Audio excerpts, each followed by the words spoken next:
Well, just to say again what Rodney said, thank you for coming out on this kind of odd Thursday morning to this exhibition. We've got two talks today, and this morning's will be a bit more general on sort of British Jews in the First World War, and this afternoon we'll focus much more on the specifics of some of those residents of Grimsby, though I have included a couple just for interest for everybody in the communities here.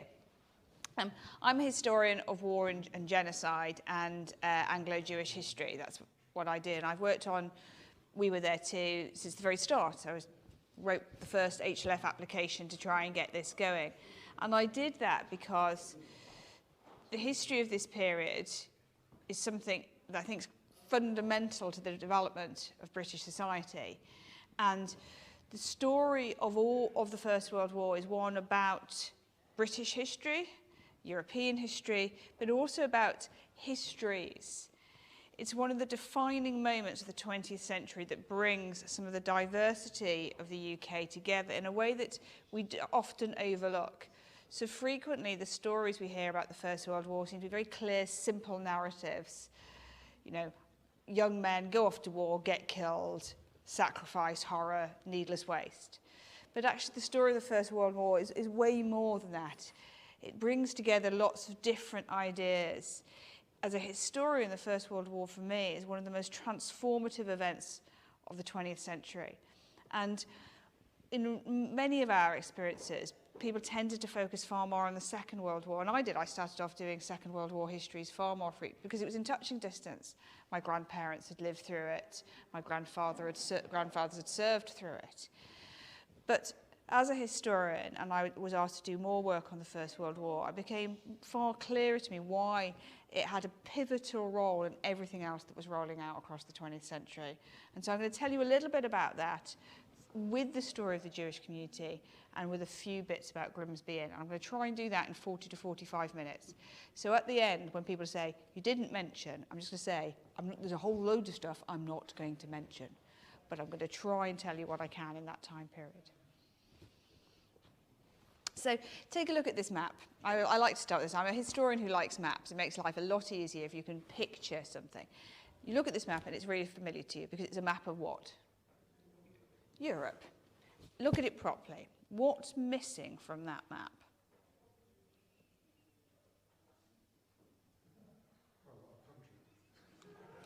A lot of countries. What countries aren't there? Poland's not there. Baltic states aren't there. Czechoslovakia, Czech Republic, Slovakia, Slovenia, Croatia. A whole bunch of countries aren't there. I mean, your first glance is there's a map of Europe. It is familiar to me. Look closely and you realise there's a lot missing. And it's a really quick visual way to say, one of the things that's important about the First World War is this transformative effect it has on the world. And quite simply, it changes the geopolitics of Europe. 1914, many of the countries that we are now familiar with, that we think are permanent parts of Europe, were not defined. They did not exist in terms of statehood. They might have existed in terms of national ideas, but they did not exist in terms of statehood. And the First World War transforms the geopolitics of Europe. It takes away some of the earlier empires, the Austro-Hungarian Empire, the Ottoman Empire down here at the bottom will disappear. Germany, that we're looking on this map, its boundaries will change. It will move. There's no Ukraine here. It's all Russia. All of those countries will become part of modern statehood as a result of this conflict. And that really simple idea of transformation goes across society. It will change and transform people's ideas, not just of geopolitics, but around diversity, about class, about women, religion, culture, ethnicities. It will challenge people's ideas around political concepts, and it will challenge people's ideas around conflict. Now, the events of the last few months and what's happening over here has been a really stark reminder to many of us about the reality of war. there are plenty of generations who've missed that stark reminder and understand why war is so scary. But if I was to say to any of you here, especially in light of what we've seen visually on our television screens in the last few months, is war, the outcome of war, the impact of war, it is a good or bad thing? I'm not saying is there such a thing as a just war, because that's a whole different moral dilemma and question. I'm talking about the impact of war, whether it is just or not. Is the impact of war a good or a bad thing? Raise your hands if you think it's a good thing. Raise your hands if you think war is the last solution or the first of a diplomatic solution. Raise your hands if you think it's the last solution. What about if you think it's the first solution? And that's, you see, and there in itself is another change. Because whilst in 1914 war wasn't the first solution, it would have certainly been there in the top 3 or 4. Most modern states expected to demonstrate power and authority through the use of military dominance. Europe has a history littered with war and conflict. And when war was declared in 1914, people took to the streets because war was glorious, war was exciting, and war was short. Wars might last 100 years, but the battles themselves lasted an afternoon, a day, 2 days at most. This war will change all of that. Most people here will know about the 1st of July 1916, the first day of the Battle of the Somme. But they don't recognise that it doesn't end on the 1st of July, it simply begins. The Battle of the Somme goes right the way through autumn into the beginning of November. Battles will last months. They won't be glorious, they won't be exciting. The idea that war stops being a political solution in its immediate sense will emerge from this conflict. The very idea that we will remember all those who served, not just those who are military generals, will come from this conflict. So the First World War changes many things. And that's because of its reach. When war was declared in 1914, the countries of Europe call up their armies. Now, when Germany prepared for this conflict and looked ready to go immediately, it had 1.5 million men at arms ready to go at the beginning of August. Okay? 1.5 million men. France, similar, about 1.1 to 1.5 million. Austria-Hungary, 1 million. Russia, well, quite frankly, most people get bored after counting through beyond 3 million. Britain in 1914 is an empire, controls a quarter of the world's geography, a quarter of the world's population, a fifth of the world's geography. How big is its army? Bearing in mind, Germany's got 1.5 million to go. France, similar. Austria-Hungary, I've told you about Russia. Where is Britain? What's the size of its army in 1914? 100,000. 100,000? It's small. Anything more on that? Not quite as small as 100,000. It's 250 to 350,000 globally.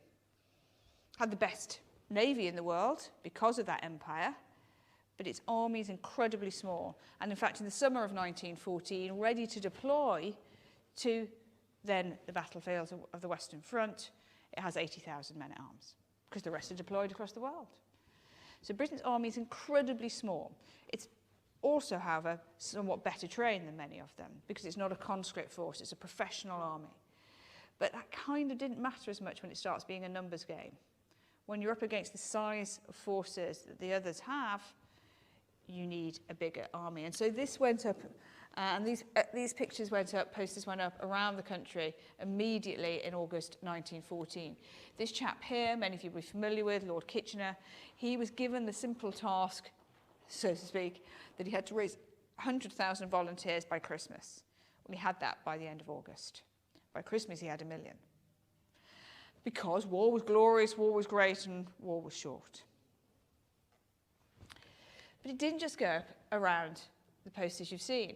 If you had gone down to the synagogue where I was last night giving a talk similar to this, in the community hall, you'd have seen this. And if you'd gone to any Jewish community building around the country, whether it was here, Hull, Newcastle, London, Liverpool, doesn't matter, Brighton, these posters would have gone up. They didn't come from the British government. They came from the Jewish community itself, or the people who believed themselves to be leading the Jewish community. So a combination of the Board of Deputies, but also United Synagogue, and some of the leading lights of the then British establishment who were also Jews, so people like the Rothschilds. And they sponsored these posters to go up across the UK. I'm relying on the fact that some of you don't understand what's written here. But I can tell you that what's written there is exactly the same as what's written here. It's just that this happens to be written in Yiddish. And it was written in Yiddish because the Jewish community of 1914 was quite diverse. We often put groups together. We say the Jewish community, so it was one homogenous block. It wasn't. It was a very diverse community.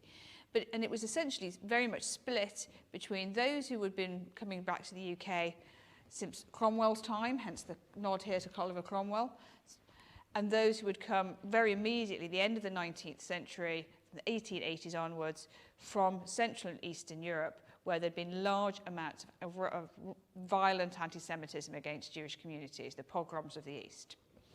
And that had led to increased migration into the UK. So that much of its communities around here, especially some places like Grimsby and Hull and things, the port cities, the communities were often only first or second generation immigrants. Many of them had not bothered to learn English or couldn't. Or if they could speak it, they certainly hadn't learned to read or write it because they hadn't gone to the schools. They were living in communities that were not naturalised, many of them. There's no welfare state, there's no universal suffrage, there's not much point in becoming British, there's no need to become British. And also, if you come from countries where making yourself visible to the authorities involves your house being firebombed, you're probably not going to do that so readily. You're just going to keep your head down, try and make a living. So a lot of the Jewish communities still spoke or at least only read Yiddish. It was a literate community because the nature of being a Jewish man was meant that you had to be able to read from the Talmud from the Torah when you go to your bar mitzvah. So you could read, and everybody knew most people could read.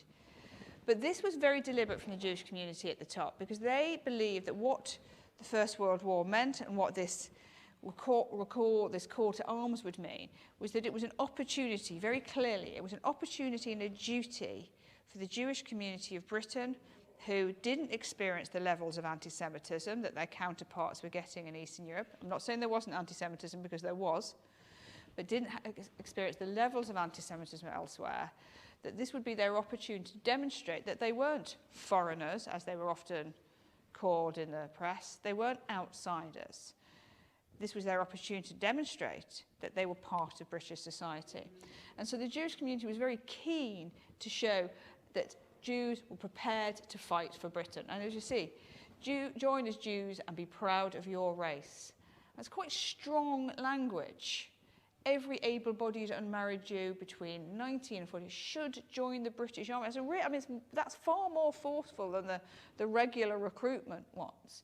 And the chief rabbi of the day, these are his words. He'd said there is no good reason why a Jewish man without responsibility should not join the British Army. And he would go on as it goes on in the months to come to say, actually, those who are married should also, now that that's extended, should also be joining up. It became a real problem in 1916 and 17 when people wanted to be conscientious objectors, because religious Jews would say, oh, I don't want to do it because it interferes with my faith. And the panels would say, well, according to the chief rabbi, that's not good enough. So, where other people were using their faith to become conscientious objectors, the chief rabbi's announcement made it very difficult for Jews to be able to do that. And he was absolutely adamant about it. And it went across. The Jewish Chronicle, which is still the largest of the Jewish newspapers in the UK, but was even more so then, had this banner across its building. and across the front of the newspaper throughout the war. England has been all she could for the Jews. Jews will be all they can to England. And that's, again, a really powerful statement. Now, we know, because we've got the historic evidence, that they went to some recruitment centres and Jews were turned away. "We don't want your sort here," said one recruitment sergeant. And that rejection was met harshly. Ministry of Defence, then the War Office got involved, sent around letters saying that nobody is to be turned away, Jews are to be welcomed. The Rothschild banking family set up a special recruitment office at the bottom of their building so that no Jew would be turned away anywhere else, or they felt they didn't want to go to a recruitment office anywhere in their local vicinity. They could turn up at the Rothschild Bank where they would be given the right forms and allowed to enlist. It was a very concerted effort. And once they joined, they'd find themselves, of course, being dispatched, like everybody else, to the Western Front. They'd be put into any number of regiments, their local regiments.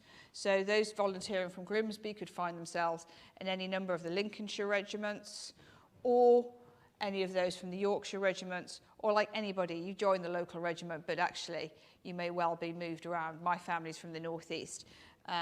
I know for a fact that my great-grandfather joined the West Yorkshires, but within 6 months was transferred to the Royal Fusiliers, which is a London regiment. Not because he particularly wanted to go to a London regiment, but because that's where the gap is and that's where he was put.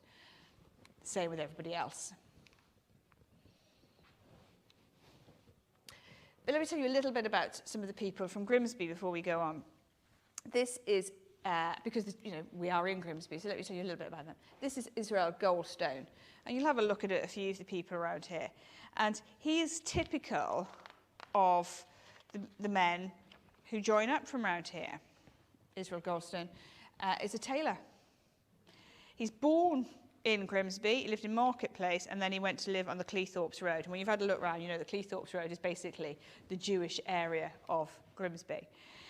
He joined the Prince of Wales' own West Yorkshires. Nothing particularly Jewish about that. And then after the war, he will return, and there is a picture of his family tailor shop. So very much part of the Grimsby community. Jews going into the British forces, there was no religious bar in the British forces prior to the First World War. Jews have been serving in the British forces since the time of Cromwell. There's no bar on them getting commissions either, which is important to know at that point, because Britain in 1914 is anti-Semitic, racist, sexist, etc., etc. But there's no bar on them in that sense. It's not easy to get a commission if you don't go to the right school, you don't come from the right background, but it's not impossible. There's no actual strict rule. And that was quite unusual, because for many of these men in particular, they'd come from countries where Jews were expected to serve in the military, in Russia and Austria-Hungary, but there was huge anti-Semitism in them. So there was often a reluctance for them to serve. Whereas in the UK, whilst there were certainly members of the community who were reluctant to serve because they remembered that hostility from where they'd come from, here in the UK, a lot of them saw service as an opportunity to just become part of society. So you'll find Jews before the war in the Territorial Army. If they went to do the grammar schools, you'll find them in the Officer Training Corps, because there was that element of inclusion in that way. Israel didn't come from that background, but he did come from Grimsby, and he did serve. And this is his brother, Mark, who also came from Grimsby, same background, also a tailor, serves in the 1st Battalion East Yorkshire Regiment. Sadly, his brother Mark Goldstone doesn't return, and he's buried here in France. He was killed in 1917, April 1917. And I've chosen those two brothers because we have pictures of them, which is nice. There he is right there. But also because they're reminded that the community, the Jewish community, had exactly the same fate a lot of the time that the wider community had. You know, it was luck. You go in, you do your service, one comes back, one doesn't. And then you get on and carry on with your life. Mark's buried here. He has has a headstone. On his headstone is the Star of David. And again, this is one of those things where things change. because you see, British society, even in 1918, was deciding how we should remember the men and the women of the First World War. And these cemeteries, anybody here ever been to a military, First World or Second World War military cemetery? Because they're absolutely striking, aren't they? But there was a huge debate at the end of the war about what the headstones should be, because people were already putting up headstones, and obviously the wealthy had these massive edifices, and the poor had a little rock, and there was a discussion about what should happen. And the British government, or what was then the Imperial War Graves Commission, took a really radical decision. It doesn't seem very radical now, but it was in 1918. Because it decided that actually everybody, universally, regardless of whether you were a general or a private, whether you were a Jew, a Muslim, or a Christian, or a nonconformist, would have identical headstones. And your difference, your religion, would be incorporated within the headstone, not the overarching element to it. Now, that was massively radical. After all, England still is, Britain still is a church, an Anglican country. But it took this decision that actually the British forces hadn't been entirely Christian, and they were all to be honoured equal in death. Now, that's quite a departure, because if you go to a French military cemetery of the same period, you will find that France, which was a republic where church and state are separated, all their headstones have crosses as their marker, unless you are a Muslim and Jew, and then you get the weird crenellated thing. So a country that declared itself to be non-faith driven identified their dead through faith, and a country that is, by definition, church and state entwined, instead chose a universal approach. And that's, again, this part of this transformation. We live with it now thinking that's, well, why would you do it any other way? But at the time, that was really radical. And the idea that you would have Mark Goldstone, Jew, headstone next to a whole bunch of Christians in itself was radical. But there was this understanding, equal in death, serve together, fight together, die together, be remembered together. The changes that go around. Next picture, this is the Wood brothers. And they are unusual because, look, they are indeed brothers, all four of them. We've got Harry, Sidney, Isidore, and Mark. Harry, Sidney, Mark, Isidore. That's it. All four of them, all from, they lived in either Oxford Street, depending when they were born, Victor Street, but they all end up on the Cleethorpes Road. They all attend the Strand Boys' School. And as you can see here, they all enlist. We'll go to the next one. This is Mark. He enlists, he ends up in the Lincolnshire Regiment, as you would from around here a lot of the time, but he gets transferred, he ends up in the Royal Berkshire Regiment, and finishes off in the Royal Horse Guards as a trooper. He went in 1916. He's invalided out, Mark, after he got shot through the neck.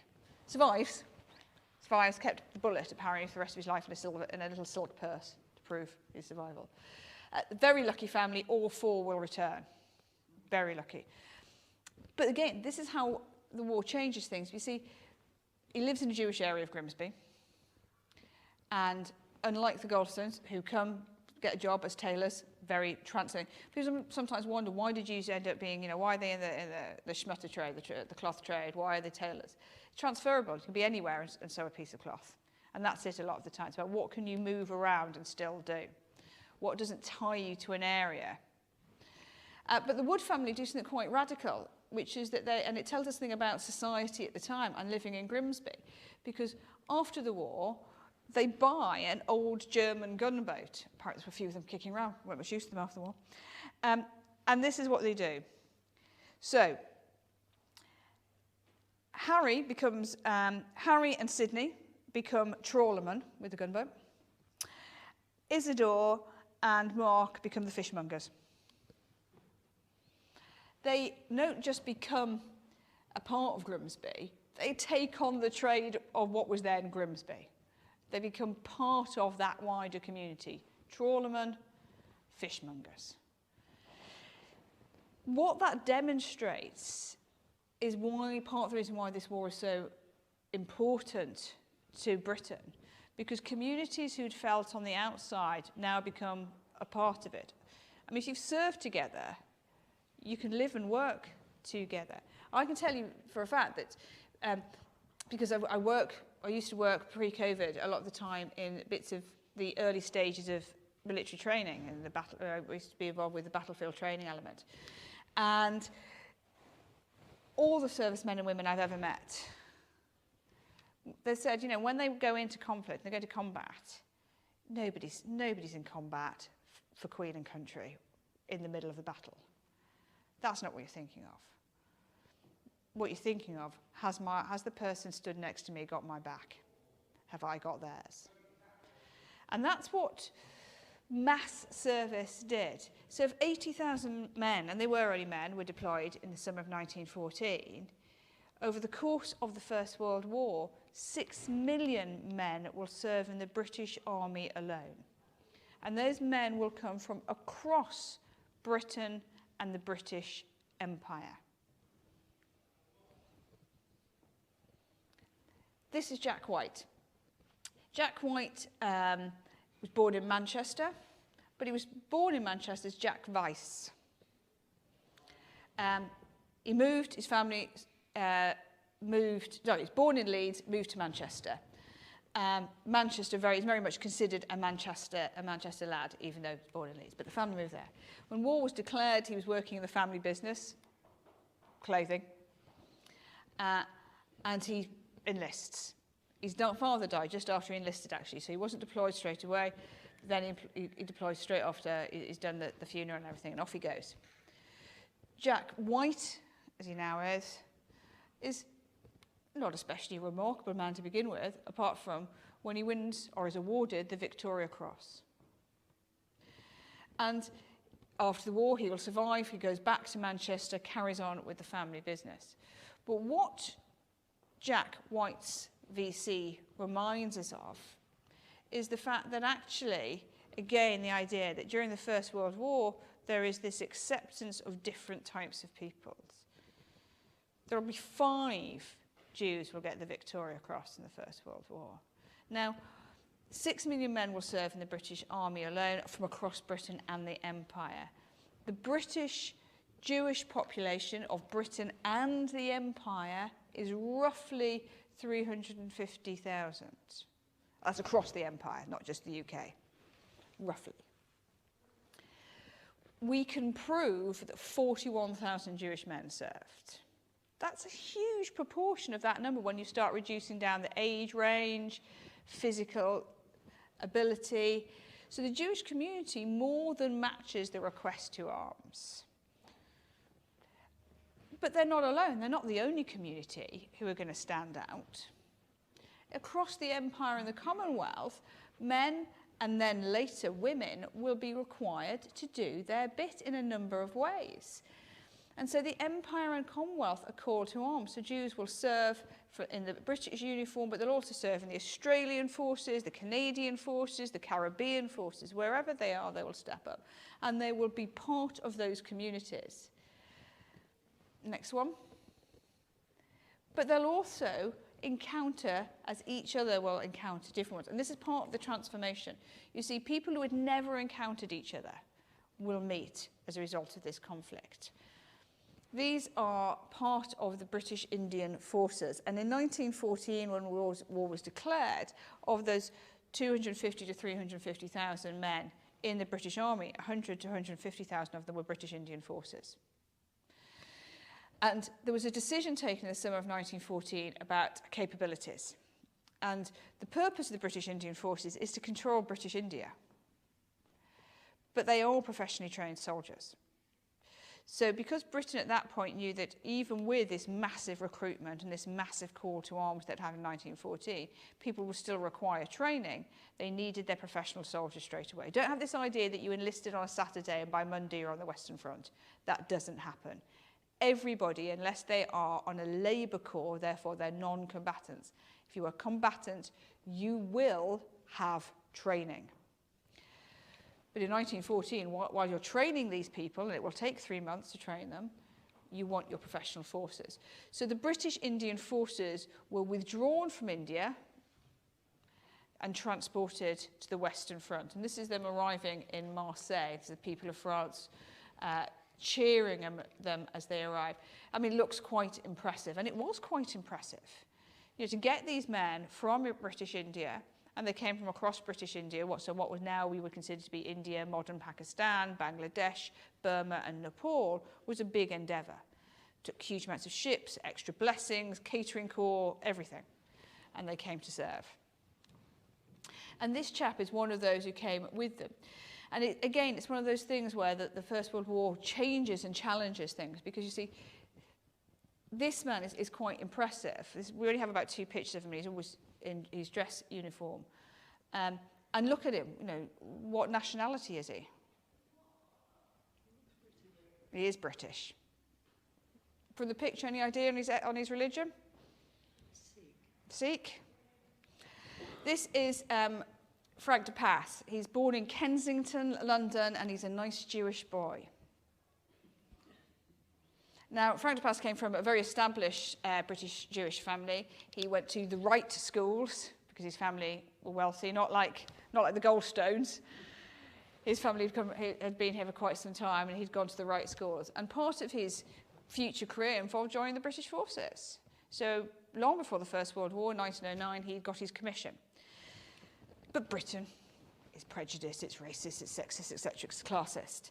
Gone to the right schools, etc., etc. But the British regiment system in those days was still very much tied a lot of the time to the old families. So in order to serve an ex-regiment, probably chances are you were related to your uncle who'd always served in that regiment.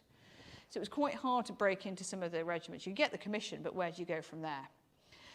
Therefore, for those sort of upwardly mobile groups, Jews, grammar school kids, whoever you were, recent industrialists, you went for some of the newer regiments. It was easier to get a commission. Only it wasn't. So in his case, Frank de Pass, he applied for a commission in the British Indian Forces.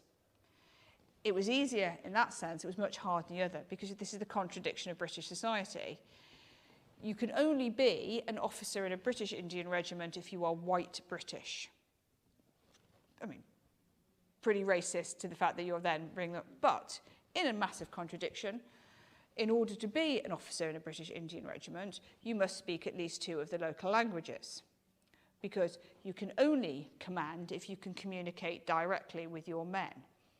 And they must be able to communicate directly with you. To use an interpreter is a breakdown of the military system. So there's this weird contradiction, usually meaning you have to train for longer. But Frank did all of that. He spoke apparently several of the Indian languages. They'd learned them specifically in order to take up his commission. He joined a mounted unit and the Pune horsemen, and then he went out to India very early on, long before he deployed out there. In 1914, he, along with his men, were withdrawn.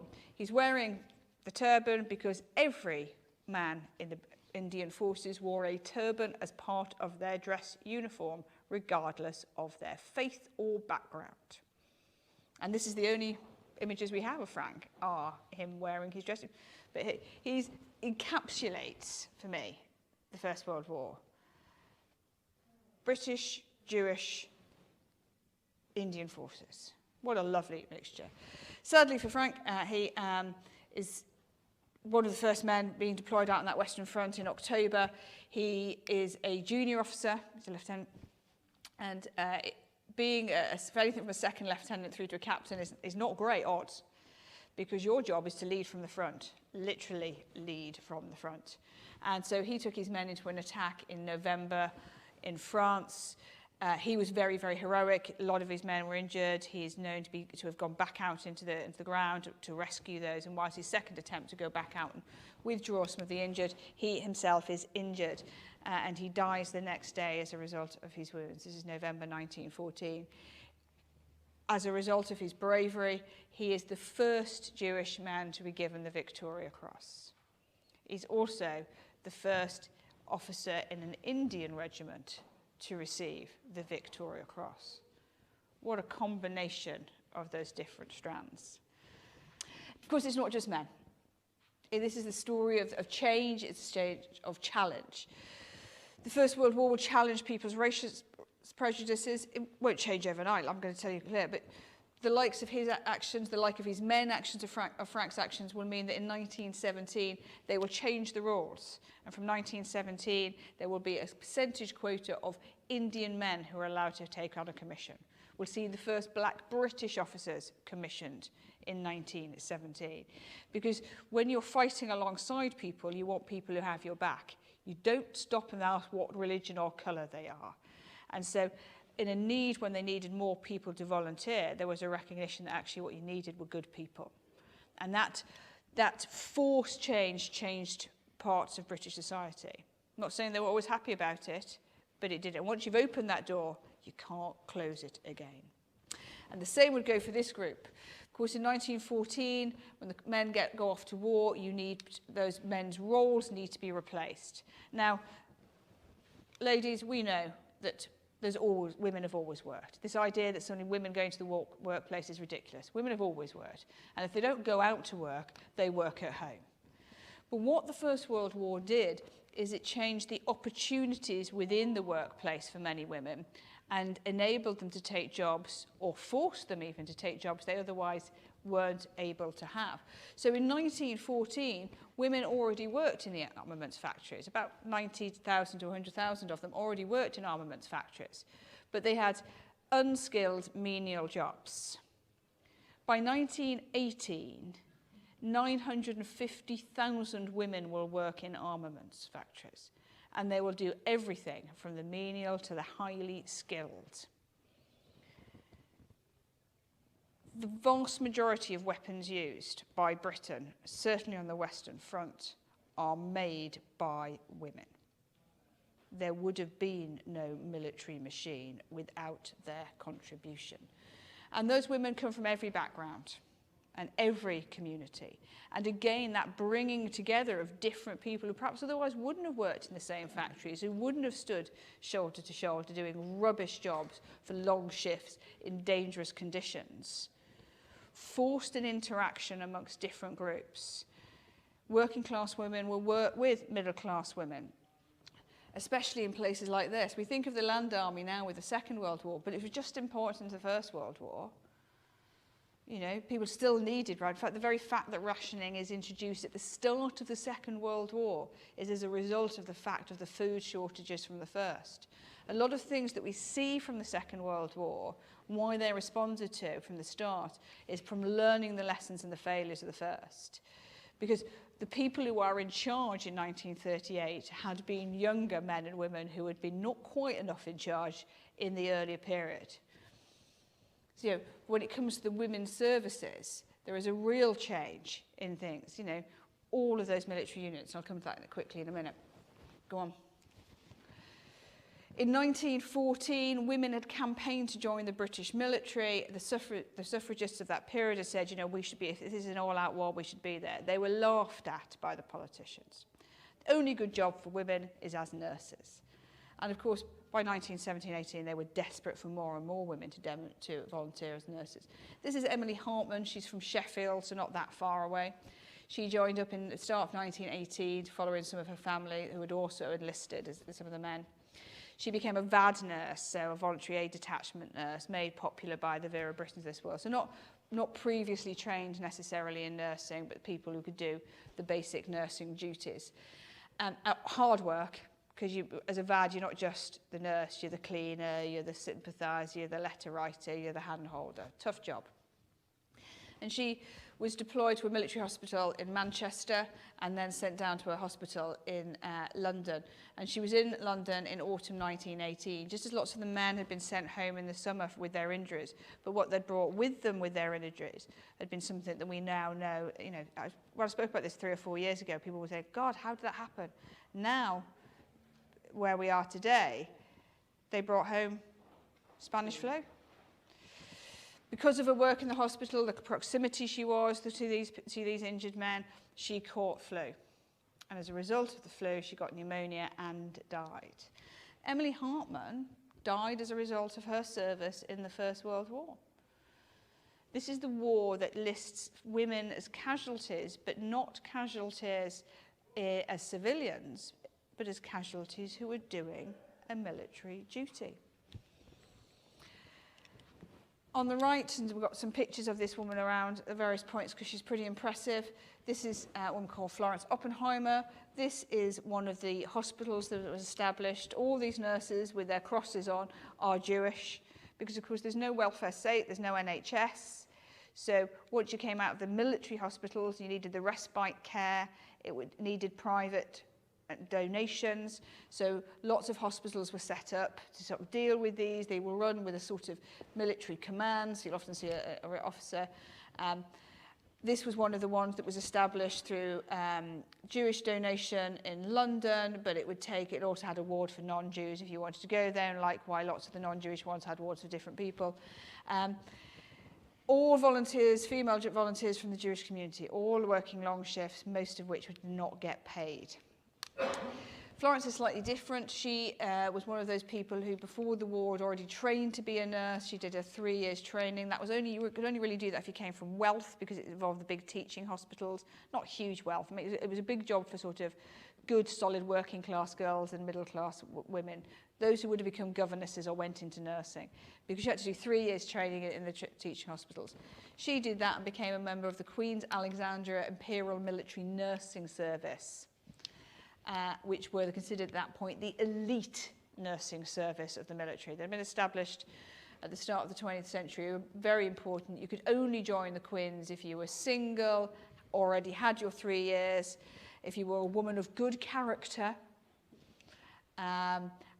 came from a family of good character, and could be vouched for. So Florence's family did that, although her father was not entirely happy about it. As a nurse, of course, and women's experience of the war, you were often considered to have not quite experienced it.